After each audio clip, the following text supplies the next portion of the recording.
समझ समझ क्लासेस क्यों नहीं देता है? क्लासेस मीनिंग भी क्लास मीनिंग भी देता है, मीनिंग भी नहीं देता है। जब मीनिंग देगा तो वो इंडिपेंडेंट क्लास होगा, जब मीनिंग नहीं देगा तो वो डिपेंडेंट क्लास होगा। ये क्लास क्या है? क्लास ग्रुप ऑफ वर्ड्स होता है जो जिसमें से एक सब्जेक्ट हुआ और एक जिसमें एक सब्जेक्ट होता है और एक वर्ब होता है।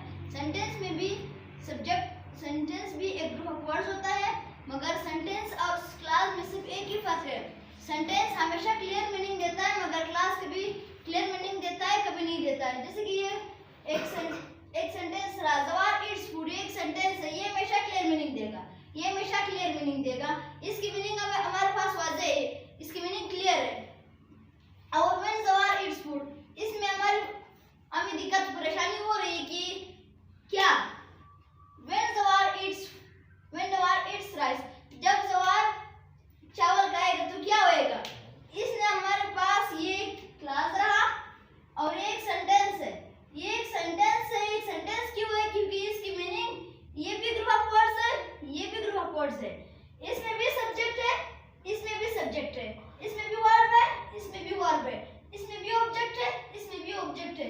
सिर्फ किस चीज की ये मीनिंग की है कि ये जो ऊपर वाला सेंटेंस है ये क्लियर मीनिंग दे रहा है, ये तो क्लियर मीनिंग नहीं दे रहा है। सेंटेंस और क्लास में सिर्फ फर्क ये है कि सेंटेंस क्लियर मीनिंग देता है हमेशा और क्लास कभी क्लियर मीनिंग देता है तो कभी क्लियर मीनिंग नहीं देता है।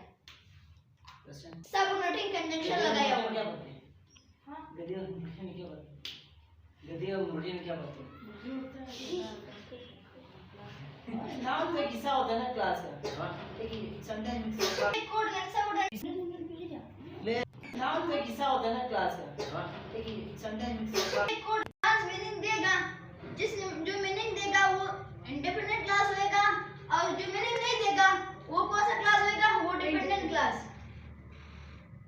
गिव्स क्लियर मीनिंग, एक इंडिपेंडेंट क्लास हमेशा अपना मीनिंग क्लियर देता है और डिपेंडेंट क्लास अपना मीनिंग पूरा नहीं देता है। इसको एक इंडिपेंडेंट क्लास की जरूरत है कि वो अपना मीनिंग पूरा कर ले।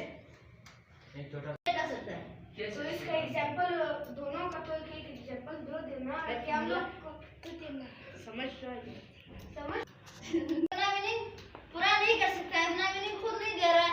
और यू में सिट ये इंडिपेंडेंट क्लास है, इसकी मीनिंग हमें क्लियरली समझ आ रहा है, इसकी मीनिंग हमें क्लियरली समझ आ रहा है कि वो क्या कहना चाहता है। इसकी मीनिंग हमें समझ नहीं आ रहा है कि ये क्या कहना चाह रहा है।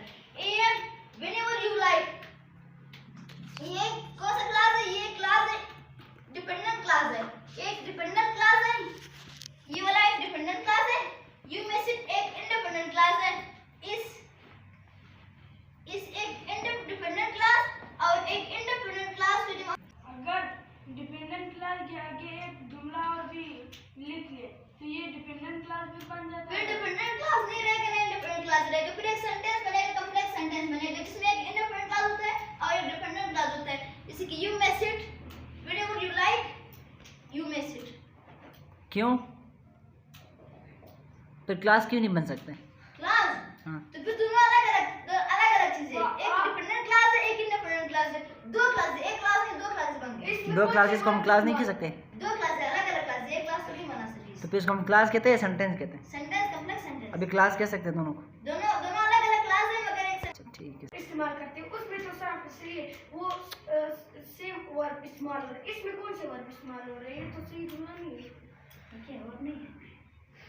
वर्ब कौन से? क्या एक्शन Right. कौन सा?